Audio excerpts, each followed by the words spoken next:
नमः शिवाय, ओम नमः शिवाय, ओम नमः शिवाय, ओम नमः शिवाय। शिव नाम जप तथा भस्म धारण की महिमा, त्रिपुंड के देवता और स्थान आदि का प्रतिपादन। ऋषि बोले, महाभाग व्यास शिष्य सूत जी, आपको नमस्कार है। अब आप उस परम उत्तम भस्म महात्म का ही वर्णन कीजिए। भस्म महात्म, रुद्राक्ष महात्म तथा उत्तम नाम महात्म, इन तीनों का परम प्रसन्नता पूर्वक प्रतिपादन कीजिए और हमारे हृदय को आनंद दीजिए। सूत जी ने कहा, महर्षियों, आपने बहुत उत्तम बात पूछी है। यह समस्त लोगों के लिए हितकारक विषय है। जो लोग भगवान शिव की उपासना करते हैं वे धन्य हैं, कृतार्थ हैं, उनका देह धारण सफल है तथा उनके समस्त कुल का उद्धार हो गया है। जिनके मुख में भगवान शिव का नाम है, जो अपने मुख से सदा शिव और शिव इत्यादि नामों का उच्चारण करते रहते हैं, पाप उनका कभी स्पर्श नहीं करता। जैसे खदीर वृक्ष के अंगार को छूने का साहस कोई भी प्राणी नहीं कर सकते, हे शिव, हे श्री शिव, आपको नमस्कार है। श्री शिवाय नमस्तुभ्यम, ऐसी बात जब मुँह से निकलती है तब वह मुख समस्त पापों का विनाश करने वाला पावन तीर्थ बन जाता है। जो मनुष्य प्रसन्नता पूर्वक उस मुख का दर्शन करता है, उसे निश्चय ही तीर्थ सेवन जनित फल प्राप्त होता है। ब्राह्मणों, शिव का नाम, विभूति, भस्म तथा रुद्राक्ष, ये तीनों त्रिवेणी के समान परम पुण्यमय माने गए हैं। जहाँ ये तीनों शुभतर वस्तुएं सदा रहती हैं, उसके दर्शन मात्र से मनुष्य त्रिवेणी स्नान का फल पा लेता है। भगवान शिव का नाम गंगा है, विभूति यमुना मानी गई है तथा रुद्राक्ष को सरस्वती कहा गया है। इन तीनों की संयुक्त त्रिवेणी समस्त पापों का नाश करने वाली है। हे श्रेष्ठ ब्राह्मणों, इन तीनों की महिमा को सद् सद् लक्षण भगवान महेश्वर के बिना दूसरा कौन भली भांति जानता है। इस ब्रह्मांड में जो कुछ है वह सब तो केवल महेश्वर ही जानते हैं। हे विप्रगण, मैं अपनी श्रद्धा भक्ति के अनुसार संक्षेप से भगवान नामों की महिमा का कुछ वर्णन करता हूँ। तुम सभी लोग प्रेम पूर्वक सुनो। यह नाम महात्म समस्त पापों को हर लेने वाला सर्वोत्तम साधन है। शिव इस नाम रूपी दावा नल से महान पातक रूपी पर्वत अनायास ही भस्म हो जाता है। यह सत्य है, सत्य है, इसमें संशय नहीं है। हे शौनक, पाप मूलक जो नाना प्रकार के दुख हैं, वे एकमात्र शिव नाम, भगवान नाम से ही नष्ट होने वाले हैं। दूसरों साधनों से संपूर्ण यत्न करने पर भी पूर्णता नष्ट नहीं होते। जो मनुष्य इस भूतल पर सदा भगवान शिव के नामों के जप में ही लगा हुआ है, वह वेदों का ज्ञाता है, वह पुण्यात्मा है, वह धन्यवाद का पात्र है तथा वह विद्वान माना गया है। हे मुनि, जिनका शिव नाम जप में विश्वास है, उनके द्वारा आचरित नाना प्रकार के धर्म तत्काल फल देने के लिए उत्सुक हो जाते हैं। हे महर्षि, भगवान शिव के नाम से जितने पाप नष्ट होते हैं, उतने पाप मनुष्य इस भूतल पर कर भी नहीं सकते। जो शिव नाम रूपी नौका पर आरूढ़ हो संसार रूपी समुद्र को पार करते हैं, उनके जन्म मरण रूप संसार के मूलभूत वे सारे पाप निश्चय ही नष्ट हो जाते हैं। हे महामुनि, संसार के मूलभूत पातक रूपी पादपों का शिव नाम रूपी कुठार से निश्चय ही नाश हो जाता है। जो पाप रूपी दावा नल से पीड़ित है, उन्हें शिव नाम रूपी अमृत का पान करना ही चाहिए।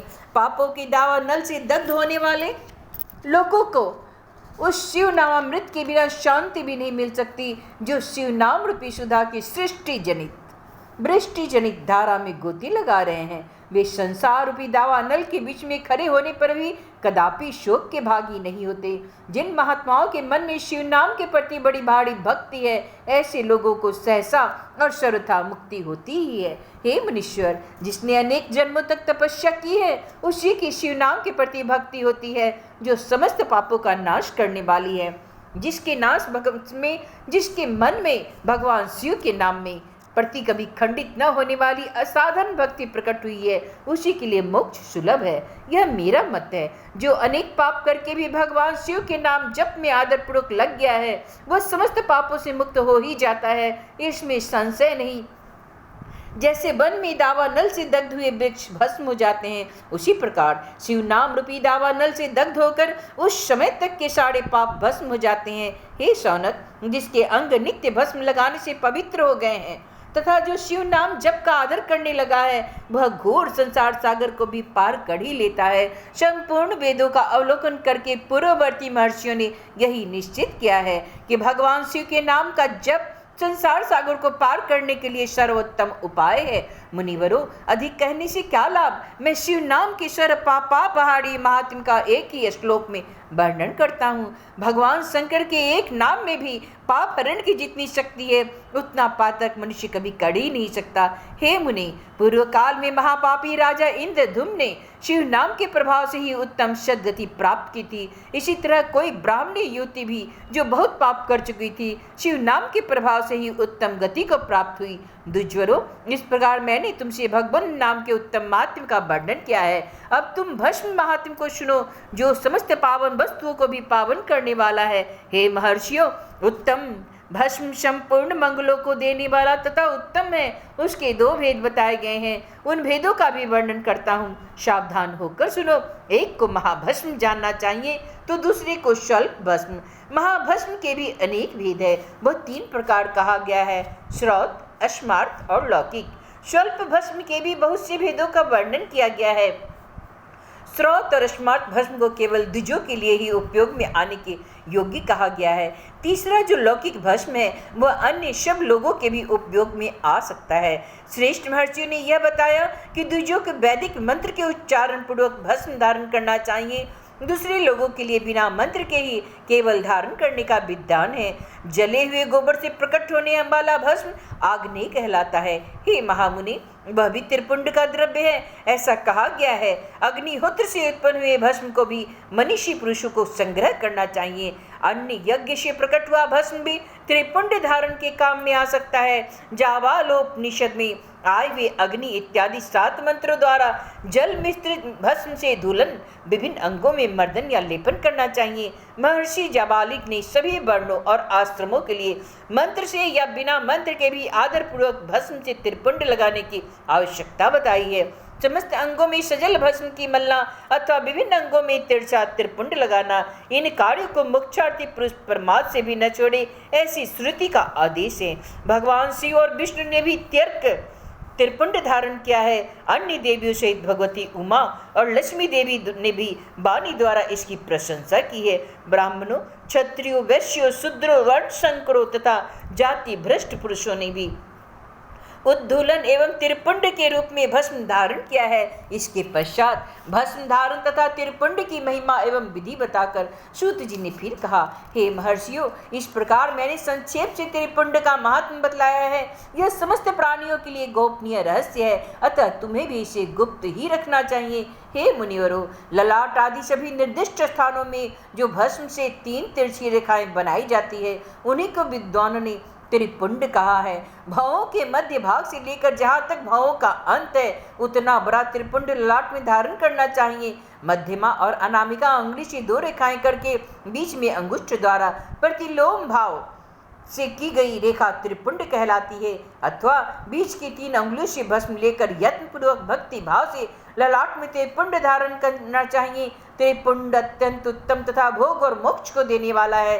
त्रिपुंड की 3 रेखाओं में से प्रत्येक के 9 देवता है जो सभी अंगों में स्थित है। मैं उनका परिचय देता हूँ, सावधान होकर सुनो। मुनिवरों, प्रणव का प्रथम अक्षर अकार, गाहरपत्ती अग्नि, पृथ्वी धर्म रजोगुण ऋग्वेद क्रिया शक्ति प्रातः श्रवण तथा महादेव, ये त्रिपुंड की प्रथम रेखा के 9 देवता है।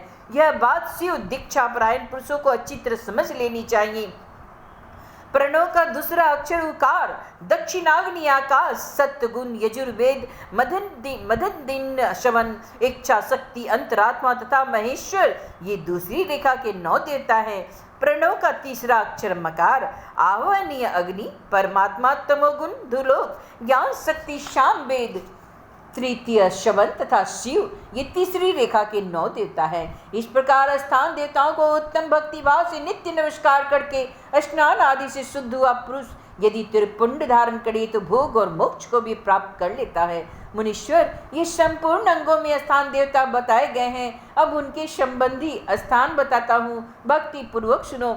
32, 16, 8 अथवा 5 स्थानों में त्रिपुंड का न्यास करे।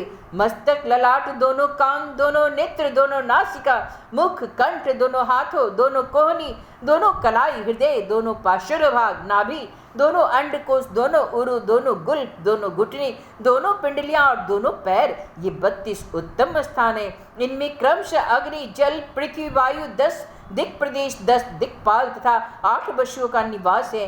धर, ध्रुव, सोम, आप, अनिल, अनल, प्रत्युष और प्रभास, ये 8 वसु कहे गए हैं। इन सबका नाम मात्र लेकर इनके स्थान में विद्वान पुरुष त्रिपुंड धारण करे अथवा एकाग्र चित्त हो 16 स्थानों में ही त्रिपुंड धारण करे। मस्तक, ललाट, कंठ, दोनों कंधों, दोनों भुजाओं, दोनों कोहनी तथा दोनों कलाइयों में, हृदय में, नाभि में, दोनों पशल्यों में तथा पृष्ठभाग में त्रिपुंड लगाकर वहाँ दोनों अश्विनी कुमारों का, शिव, शक्ति, रुद्र, ईश तथा नारद का और बामा आदि 9 शक्तियों का पूजन करे। ये सब मिलकर 16 देवता है। अश्विनी कुमार 2 कहे गए हैं, नासत्य और दस्त्र अथवा मस्तक, केश, दोनों कान, मुख, दोनों भुजा, हृदय, नाभि, दोनों उरु, दोनों जानु, दोनों पैर और पृष्ठभाग। इन 16 स्थानों में 16 त्रिपुंड का न्यास करे। मस्तक में शिव, केश में चंद्रमा, दोनों कानों में रुद्र और ब्रह्मा, मुख में विघ्न राज गणेश, दोनों भुजाओं में विष्णु और लक्ष्मी, हृदय में शंभु, नाभि में प्रजापति, दोनों उरुओं में नाग और नाग कन्याएं, दोनों घुटनों में ऋषि कन्याएं, दोनों पैरों में समुद्र तथा विशाल पृष्ठभाग में संपूर्ण तीर्थ देवता रूप से विराजमान है। इस प्रकार 16 स्थानों का परिचय दिया गया है। अब 8 स्थान बताए जाते हैं। गुह स्थान, ललाट, परम उत्तम, कर्ण युगल, दोनों कंधे, हृदय और नाभि, ये 8 स्थान हैं। इनमें ब्रह्मा तथा सप्त ऋषि, ये 8 देवता बताए गए हैं। मुनीश्वरों, भस्म के स्थान को जानने वाले विद्वानों ने इस तरह 8 स्थानों का परिचय दिया है। अथवा मस्तक, दोनों भुजाएं, हृदय और नाभि, इन 5 स्थानों का भस्म बेता पुरुषों ने भस्म धारण के योग्य बताया है। यथासंभव देश, काल आदि की अपेक्षा रखते हुए उद्दुलन, भस्म की अभिमंत्रित करना और जल में मिलाना आदि कार्य करे। यदि उद्दुलन से में भी असमर्थ हो तो त्रिपुंड आदि लगाए। त्रिनेत्रधारी, तीनों गुणों के आधार तथा तीनों देवताओं के जनक भगवान शिव का स्मरण करते हुए नमः शिवाय कहकर ललाट में त्रिपुंड लगाए। ईशाभ्याम नमः ऐसा कहकर दोनों पार्श्व भागों में त्रिपुंड धारण करे। बीजाभ्याम नमः यह बोलकर दोनों कलाइयों में भस्म लगाए।